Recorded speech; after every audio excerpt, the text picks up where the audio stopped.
Hi students, this is Karimunisa Sayed, Associate Professor in Zoology.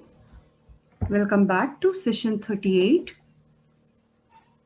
under Zoology Paper 2, Non-Card Data Part 2. In this session, we are going to learn the structure of coelomic cavities in Bell-no glasses. Why do you want to study the coelomic cavities of Bell-no glasses? Definitely, when we study their structure, we understand the design of the coelomic cavity,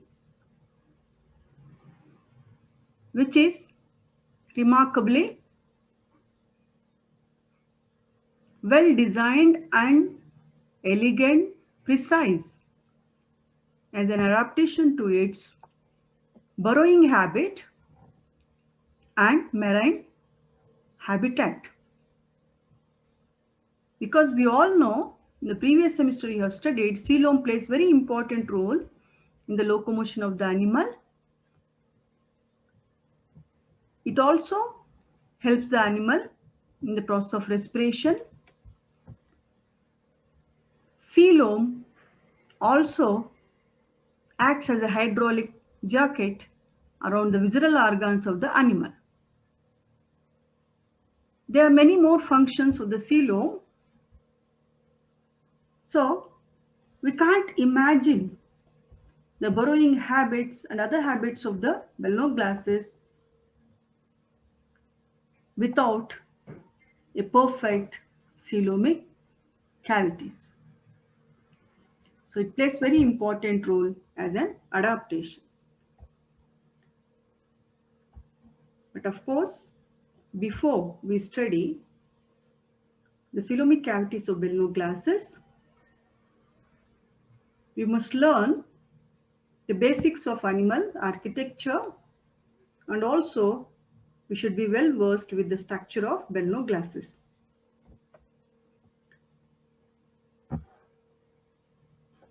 Coming to the coelomic cavities of Bell-no glasses, as you see here, the coelomic cavities of Bell-no glasses are quite spacious. They are quite big, and at the same time, with regard to their origin, we can describe them as intracoelous coelom, because they are originated along with the digestive system. They are formed as outpushings of archenteron. Thereby, it is referred as enteron. Enteron means, you know very well, enterocoelous. They are the cavities of the archenteron. Apart from that, the body cavity between the body wall and the alimentary canal is called coelom, and if it is lined by epithelium, then we call it as a true coelom or eucoelom. Here also, the coelomic cavities are lined by mesodermal epithelium or the peritoneal layer, which is called parietal peritoneum and visceral peritoneum, because of which the coelom here is also described as eucoelom. But the original spacious cavities of the coelom in the case of Bell-no glasses get reduced by the presence of fibrous network of connective tissue and also muscle fibers, particularly in the proboscis region and also in the trunk region of the animal. Anyhow, there will be 5 coelomic sacs, or the cavities or chambers in the body of Bell-no glasses, which are divided into 3 parts. Here you see a schematic diagram showing the arrangement of coelomic cavities of Bell-no glasses, where we see the first and foremost cavity, which is located in the proboscis region, called proboscis coelom. As you see here, it is single chamber, so it is an unpaired chamber. Similarly, in the collar region, we have a pair of collar coeloms, and in the trunk region again we have two or a pair of trunk coeloms.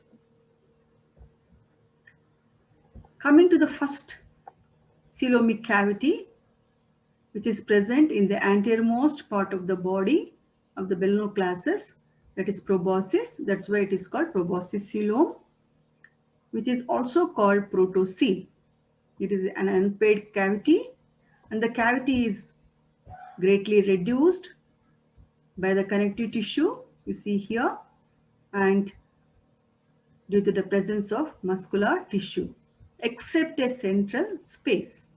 But this central space also is having very small chamber of proboscis coelom, because here this proboscis coelom encloses a center proboscis complex. So in the central proboscis complex, we have important some of the visceral organs, that is a notochord-like structure called buccal diverticulum. This name buccal diverticulum is given by L.H. Hyman. And there is a central sinus, heart vesicle, and glomerulus. So this central complex is surrounded by a very small cavity called proboscis coelom, which opens through a proboscis pore through a small duct-like canal called proboscis canal. Usually all the species of Belenoclastes have only one proboscis canal, which opens mid-dorsally by means of a proboscis pore. But in the Belenoclastes australensis species, there are two such canals and pores. Coming to the second part of the coelom, the collar coelom, which is also called mesocoel.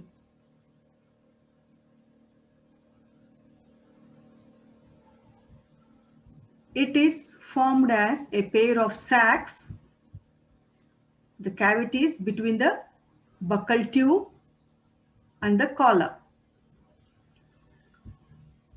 The collar coelom and the proboscis coelom are not communicated with one another. That means these two are completely separate. In the mesocoel or in the collar coelom, the dorsal and ventral mesenteries, septa-like thing, separate the collar coeloms almost incompletely. That means these two cavities of coelom, they have some continuity with each other with regard to the arrangement of fluids, a passage of fluids. So that means the mesenteries are incomplete.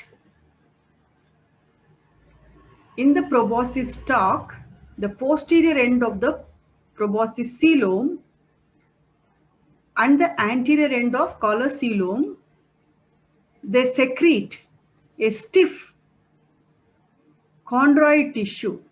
That means it is made up of cartilage,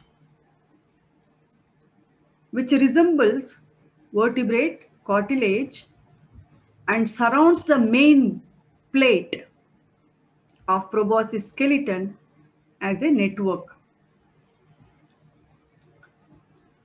So the collar coelom communicates to the exterior by means of collar tube. The two collar coeloms communicate to the exterior through a pair of short ciliated collar tubes or canals. You can see here in the transverse section of Belenoclastes, through the collar, In the dorsolateral position, we have two half-moon shaped structures. These are nothing but the collar tubes, which are ciliated. And these two tubes open into the first pair of gill pouches by means of two small openings called collar pores, and their position is again mid-dorsal. Then comes the trunk coelom, which is also called metacoel. Like that of collar coelom, trunk coelom is also divided into two lateral halves by the presence of mid-dorsal and mid-ventral mesenteries.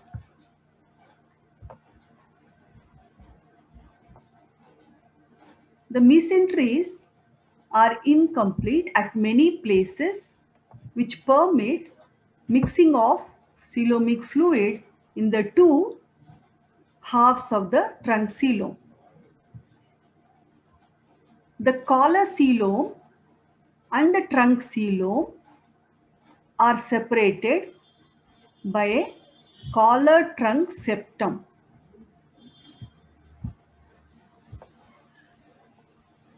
Each trunk coelom projects into collar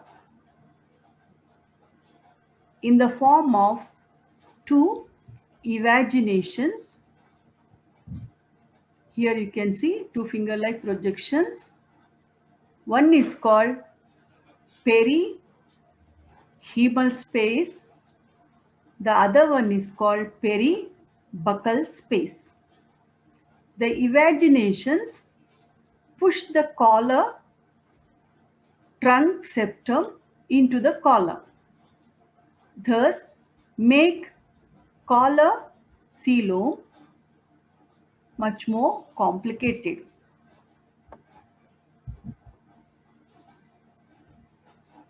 Coming to the composition of coelomic fluid, as we all know, always coelom is filled with coelomic fluid, but this coelomic fluid is not able to flow continuously in the body of Bellino glasses. As we see here, there is no continuity with regard to the coelomic cavity of proboscis into the collar, and similarly from collar to the trunk.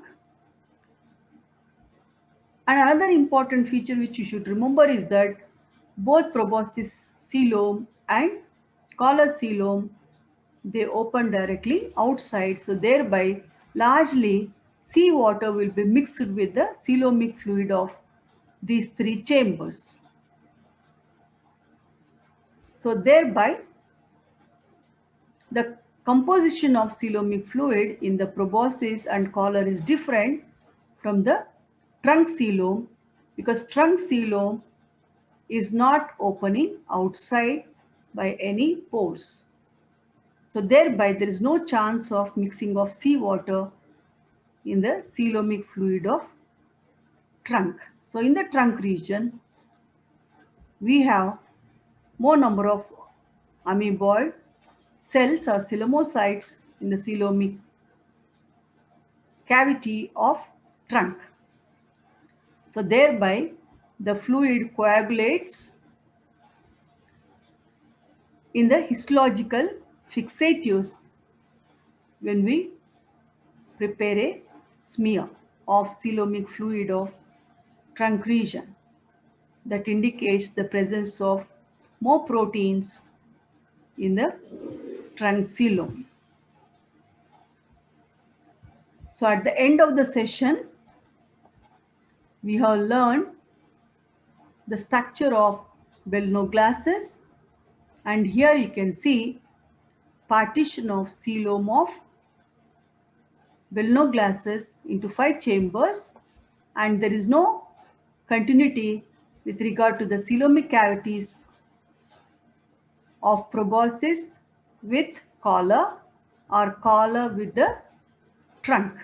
Thereby we have the formation of 5 separate chambers.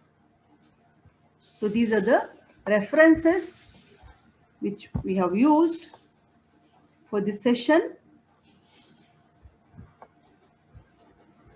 Thank you. Don't forget to give your feedback to zoology.bcu@gmail.com.